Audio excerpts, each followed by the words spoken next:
High আমার প্রিয় ছাত্রছাত্রী, এখন আমি আলোচনা করতে চলেছি ফার্স্ট সেমিস্টার স্টুডেন্টদের জন্য বেঙ্গলি সাজেশন। তো এটা যারা অনার্স নিয়ে পড়ছো বা যারা জেনারেল অর্থাৎ পাশে যারা পড়াশোনা করছো সবার জন্যই কিন্তু একই সিলেবাস, তো সাজেশনটা সকলের জন্যই খুবই ইম্পর্টেন্ট। তো দেখো, তোমরা জানো অলরেডি নম্বর বিভাজনটা 3টি 15 নম্বরের প্রশ্ন করতে হবে। তো এখানে মোট হচ্ছে 45 নম্বর। আর তারপরে আবার 3টি কোশ্চেন করতে হয় 5 নম্বরের প্রশ্ন, মানে মানে 5 মার্কস করে থাকবে। এখানে তোমার থাকবে 15 নাম্বার, আর 15টা প্রশ্ন করতে হবে তোমাকে 1 নম্বর করে থাকবে, ঠিক আছে? তো এই হচ্ছে তোমাদের নম্বর বিভাজন। এবারে প্রশ্নগুলো দেখো, এখানে তো তোমাদের যে 15 মার্কসের যে প্রশ্নগুলো হবে সেগুলো সেশন, তো এগুলো করলে 5 মার্কসেরও অনেক কোয়েশ্চেন কমন আসতে পারে।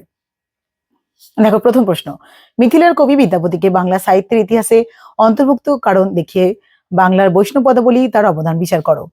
বিদ্যাপতির কৃতিত্ব ও বাংলা সাহিত্যের অন্তর্ভুক্তির কারণ নির্দেশ করো। কবি কীর্তিবাস ওঝার শ্রীরাম পাঁচালী গ্রন্থটি ঐতিহাসিক গুরুত্ব বিচার করো। চৈতন্য চরিত কাব্য হিসেবে শ্রী শ্রী চৈতন্য ভাগবতের ঐতিহাসিক গুরুত্ব নির্ধারণ করো। চরিত বা জীবনী সাহিত্য বলতে কি বোঝো? আধুনিক দৃষ্টিভঙ্গিতে চৈতন্য জীবনী কাব্যকে চরিত সাহিত্য বলা যায় কিনা আলোচনা করো। বৈষ্ণব পদকর্তা হিসেবে চণ্ডীদাসের কৃতিত্ব বিচার করো। চৈতন্য পূর্ববর্তী কবি হিসেবে কবি চণ্ডীদাসের কৃতিত্ব লেখো। মালাধর বসুর কবি পরিচয় এবং কাব্য রচনার কাল সম্পর্কে লেখো। আলোচনা করে এই কবির কবি কৃতিত্বের পরিচয় দাও, অর্থাৎ এই মালাধর বসুর কবি পরিচয় ও কাব্য রচনার কাল সম্পর্কে আলোচনা করে এই কবির কবি কৃতিত্বের পরিচয় দাও। বাংলা সাহিত্যের ইতিহাসে শ্রীকৃষ্ণ কীর্তন কাব্যের গুরুত্ব বিচার করো। বাংলা সাহিত্যের ইতিহাসে যুগ বিভাগ সম্পর্কিত বিষয়গুলি আলোচনা করো। চর্যাপদের আবিষ্কারকর্তা, প্রকাশকাল এবং প্রকাশনা সংস্থার নাম উল্লেখ করে চর্যাপদের সাহিত্য মূল্য বিচার করো। শ্রীকৃষ্ণ কীর্তন কাব্যের রচনাকার ও বিষয়বস্তু সংক্ষিপ্ত পরিচয় দিয়ে বাংলা সাহিত্যের ইতিহাসে কাব্যটির অভিনবত্ব আলোচনা করো। বাংলা রামায়ণের শ্রেষ্ঠ অনুবাদকের আবির্ভাবকালে ও পরিচয় সংক্ষেপে নির্দেশ করে তার কাব্যের বিশিষ্টতা সম্পর্কে আলোচনা করো। চণ্ডীমঙ্গল কাব্যের শ্রেষ্ঠ কবিকে, তার শ্রেষ্ঠত্বের কারণগুলি নির্দেশ করো।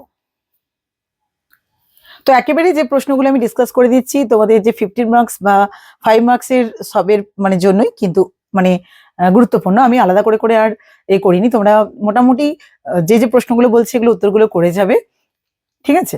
তো দেখো, নেক্সট দেখো, কবি আলাউলের সাহিত্য রচনার সংক্ষিপ্ত পরিচয় দাও। তুর্কি আক্রমণে পরবর্তীকালে গৌড়বঙ্গের সামাজিক অবস্থার বিষয়ে আলোচনা করো। শ্রীকৃষ্ণ কীর্তন গ্রন্থটির নাম নিয়ে যে বিতর্ক সৃষ্টি হয়েছে সংক্ষেপে তা পরিচয় দাও। কাশিদাসী মহাভারতের জনপ্রিয়তার কারণগুলি বিশ্লেষণ করো। সেই চৈতন্য চরিতামৃত গ্রন্থের ঐতিহাসিক গুরুত্ব সংক্ষেপে আলোচনা করো। মঙ্গল কাব্যের সাধারণ বৈশিষ্ট্যগুলি উল্লেখ করো। সাধক কবি রামপ্রসাদের কবি প্রতিভার সংক্ষিপ্ত পরিচয় দাও।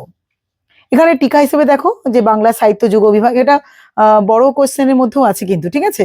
বাংলা সাহিত্যের যে যুগ বিভাগটা যেটা দেয়া রয়েছে এটা কিন্তু বড় কোশ্চেনের মধ্যেও রয়েছে। গোবিন্দ দাস, লোর চন্দ্রাণী, সন্ধ্যা ভাষা, বিদ্যাপতি, ঠিক আছে, দাস, কমলাকান্ত, পড়াগুলি মহাভারত, অন্নদা মঙ্গল। একটু টিকা হিসেবে 5 মার্কসের মতন করে রাখবে। মনসামঙ্গল কাব্যের শ্রেষ্ঠ কবিকে সংক্ষেপে তার পরিচয় দাও। শাহ মোহাম্মদ সগিরের কবি প্রতিভার সংক্ষিপ্ত পরিচয় দাও। চর্যাপদের সমাজচিত্রের পরিচয় দাও। শ্রীকৃষ্ণ কীর্তন কাব্যের সাহিত্য মূল্য আলোচনা করো। তুর্কি আক্রমণের কারণ ও ফলাফল আলোচনা করো। মহাভারতের শ্রেষ্ঠ অনুবাদককে, তার কবি প্রতিভার পরিচয়, শ্রেষ্ঠত্বের কারণ নির্দেশ করো। বাংলা সমাজে ও সাহিত্যে চৈতন্যদেবের প্রভাব, এটাও কিন্তু আগে কোশ্চেনের মধ্যে রয়েছে। মনসামঙ্গল কাব্যের একজন প্রধান কবির জীবনী কৃতিত্ব আলোচনা করো। ধর্মমঙ্গল কাব্যের কয়টি কাহিনী ও কি কি কাহিনী আলোচনা করে এই কাব্যের শ্রেষ্ঠ কবির কৃতিত্ব আলোচনা করো। যুগসন্ধির কবি ভারতচন্দ্র রায়ের কৃতিত্ব আলোচনা করো। আরাকান রাজসভার যে কোনো 2জন বিশিষ্ট কবির পরিচয় দাও। বৈষ্ণব কবি বিদ্যাপতি ও চণ্ডীদাসের পার্থক্য, মানে কবি প্রতিভার পার্থক্য আলোচনা করো। টিকা হিসেবে কেতকাদাস, ক্ষেমানন্দ, সতী ময়না, লোর চন্দ্রাণী, অলরেডি আগে বলেছি এটা, ফকির, গরিব উল্লাহ, সীমায়ন, রামেশ্বর ভট্টাচার্য, চক্রবর্তী। তো কিছু শর্ট টাইপের কোশ্চেন একটু ডিসকাস করে দিচ্ছি, ঠিক আছে? দেখো, বিদ্যাপতি কোথাকার কবি ছিলেন? মিথিলার। পদকর্তা গোবিন্দ দাসকে কার ভাবশিষ্য বলা হয়ে থাকে? বিদ্যাপতির। পদ্মাবতীর কাব্য কার রচনা? সৈয়দ আলাউল। অভিনব জয়দেব কাকে বলা হয়? অভিনব জয়দেব কাকে বলা হয়? বিদ্যাপতিকে। চণ্ডীদাসের ভাবশিষ্য কাকে বলা হয়? জ্ঞানদাসকে। প্রাক চৈতন্য যুগের বৈষ্ণব কবিদের নাম লেখো।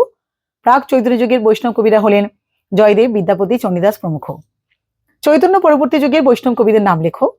চৈতন্য পরবর্তী যুগের বৈষ্ণব কবিরা হলেন বলরাম দাস, গোবিন্দ দাস, জ্ঞানদাস। চর্যা গীতিগুলি হরপ্রসাদ শাস্ত্রী কোথা থেকে আবিষ্কার করেন? চর্যা গীতিগুলি হরপ্রসাদ শাস্ত্রী নেপালের রাজ দরবারের গ্রন্থশালা থেকে আবিষ্কার করেন। শ্রীকৃষ্ণ কীর্তন কাব্যটিতে কটি খণ্ড রয়েছে? 13টি। শ্রীকৃষ্ণ বিজয় গ্রন্থটি রচনাকার উল্লেখ করো। 1395 বঙ্গাব্দ। শ্রীকৃষ্ণ কীর্তন কাব্যটি কে আবিষ্কার করেন? বসন্ত রঞ্জন রায়, বিদ্যুৎ বল্লভ। বাংলা ভাষায় মহাভারতের শ্রেষ্ঠ অনুবাদক কে? কাশিরাম দাস। চর্যাপদে মোট কতজন কবির কবিতা রয়েছে? 24 জন। চর্যাপদের টিকাকারের নাম কি? মণি দত্ত। তো কিছু শর্ট টাইপের কোশ্চেন আলোচনা করে দিলাম এবং বড় কোশ্চেনের সাজেশন দিয়ে দিলাম। তো আমার পক্ষে সমস্ত বড় কোশ্চেনের উত্তর দেওয়া তো সম্ভব নয়, যদি পারি, যদি সময় হয় তাহলে কিছু আলোচনা করব, একেবারে যেটা তোমাদের প্রয়োজন সেটা। তবে টাইমের ব্যাপার, যে বলার সঙ্গে সঙ্গে তোমাদের সাথে আমি উত্তরগুলোকে দিতে পারবো না, তো কিছু মনে করো না, সবার কাছে আমি ক্ষমা চাইছি। তো যতটা পারবো চেষ্টা করব, ঠিক আছে? আন্তরিকভাবে তোমাদের কাছে অনুরোধ যে তোমরা একটু প্লিজ শেয়ার করো, কমেন্ট করো, শেয়ার করো। সবাই খুব খুব খুব ভালো থেকো। এখনের মতন টাটা।